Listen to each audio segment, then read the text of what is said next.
Right. Hey, folks, it's Faz here from Fazlifts. So you're putting together your routine and you want to know what to focus on for size, for hypertrophy. Should you be focusing on low reps or should you be focusing on high reps? Where should you put the majority of your attention? So that's what I'm going to answer today.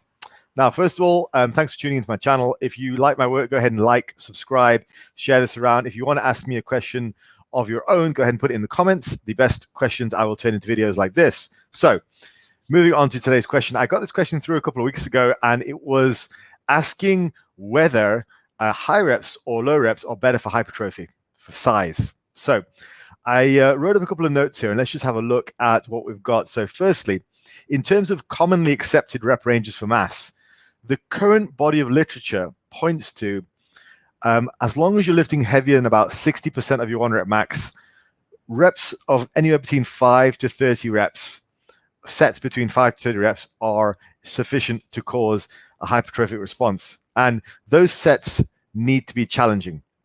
And if we dig into a bit more detail, when you're hitting that 30 rep range, so on the higher rep range of this 5 to 30, you really need to be hitting failure. On the lower rep range, anywhere up to a couple of reps in the tank is okay. But in the higher rep range, you've really got to be hitting failure. And it's a pretty hard thing to do to hit failure in a 30 rep range. So that's why I've got here a practical range. What are my practical recommendations for how you should vary your reps? I believe the majority should be in the 6 to 12 rep range, simply because it's easier to work hard in that range.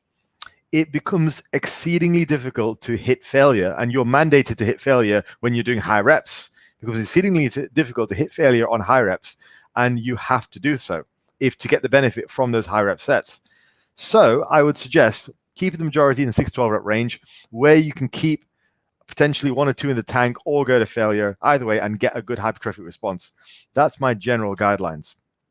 Now, if you're young and healthy and you're just out there, you're just starting off on your quest for size, I would aim to use a variety of rep ranges. Keep the majority in that 6 to 12 rep range, some on the lower end at 5 to 8, and some on the higher end at 15 to 30. Now, if you're older and more injury prone, well, you might want to just stick to the high rep range anyway, regardless, just for safety. So you've got a bit more control over the reps and the weight from the off. Now, if we go back over to this, just to give you guys a bit of an insight into how I program 30 rep sets, I don't tend to program 30 rep sets all in one go. And I think that's a little bit, it's very challenging just to do a 30 rep set. Also, as well as challenging, the first 10 reps are just so easy. You can power that up. So you're not really getting a great deal from it. It's only really when you get to the end of that set that you're starting to feel a burn. And then the burn comes on very quickly. And before you know it, you're knee deep in no man's land, and you're in a world of pain, and you've got to go to failure to get any benefit from the set. So the way that I program 30 rep sets is I'll do a couple of options here. I will do drop sets where I'll drop the weight by 30% and just immediately go and extend the set like that. So I might take a 15 rep set or even a 10 rep set, drop it, get another 10 reps, drop it, get another 10 reps. That gives you the benefit of having an extended set. But at the same time, it's a little bit easier because you've got a couple of different failure points there prior to the end of the set. So that makes it a little bit easier to work hard. The next one is agonistic supersets. So something like dips to failure, straight into push-ups.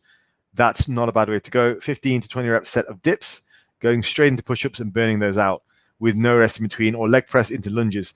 That's a really nice way of programming in high rep sets without having to just do reps all the way through, because if you're doing reps all the way through in one set, the first 10 or so are going to be exceedingly easy and you might not get a great deal out of it. All right, so in terms of a take-home message, the majority reps should be in your 6 to 12 rep range. I believe this provides the easiest way to work effectively. Some high rep work can be useful, so some work in that 15 to 30 rep range. I don't believe that it's mandatory for the majority of people who are in the beginner to intermediate stage.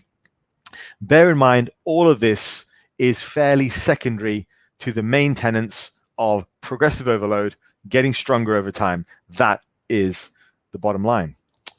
All right, people, hopefully you found that useful, and hopefully that answered the question about high reps versus low reps for size and has given you a bit of an insight into how to put together your own routines. If you found that useful, then give me a like, give me a comment, let me know how you do things, and I will speak to you all next time.